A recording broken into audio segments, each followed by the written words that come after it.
So, niami din gikan taga opisina sa agriculture o ang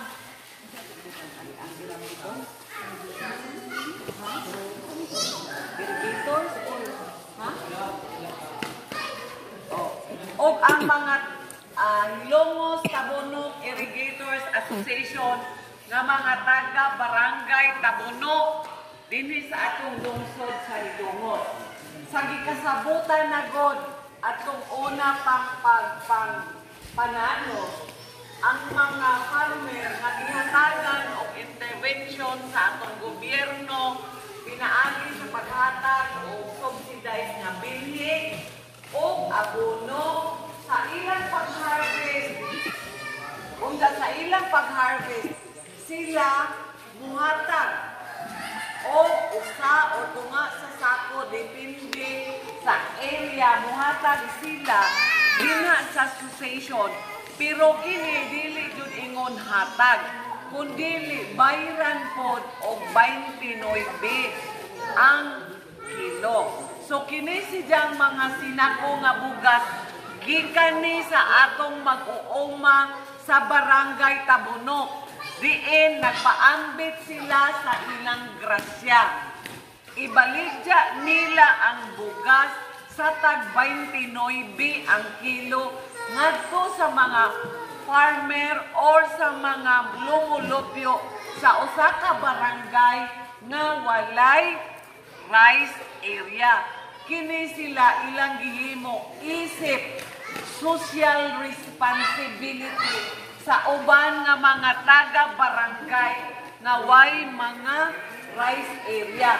So, ani kita karon aron pagbaligya. Kining 29 nga halin undya sa bugas, ihatag ra pud ni ngadto sa tag-ija anang bugas.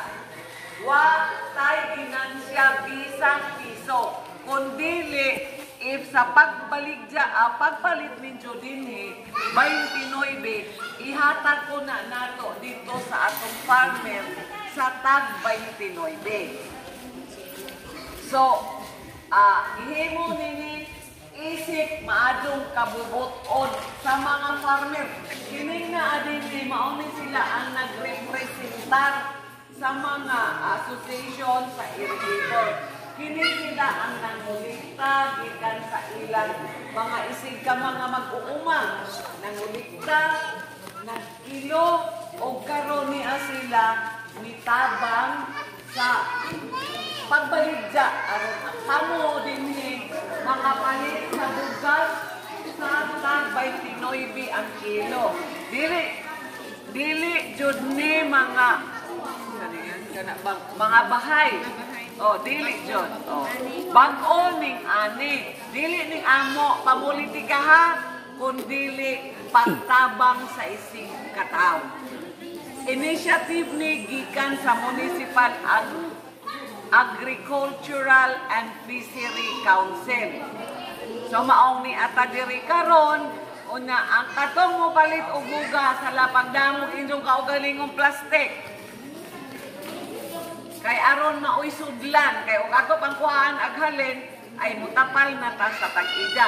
So nakasabot na mo nganong naa ka dire ha kung sa usa ka bubong na ay duha ka pamilya so entitled ang usa ka bubong og napo ka kilo. Pero adto naman ina ang duha mi tulo mi dili ta mo take advantage ni gadyon kay kini sidya if naamay mo sobra ihatag ko ni nato ngadto sa ubang barangay. Pero first ni dinhi ang Santo Niño nga nagdata og bugas tungod kay ang barangay Tabunok na ilang parte una manghihatag. So magpasalamat jud kano sa taga-barangay Tabunok nga wa jud sila nagmanguli sa pagpaambit sa ilang grasya. Binila sila, magpaila po din. Dali mo kayo na unsa.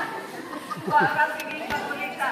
O mao nila ang nagpaambit sa ilang grasya. Dili, unsa, palito, ang paglimahon para ipakita kanang ako naman kamera naman yan eh bidagyan mo na.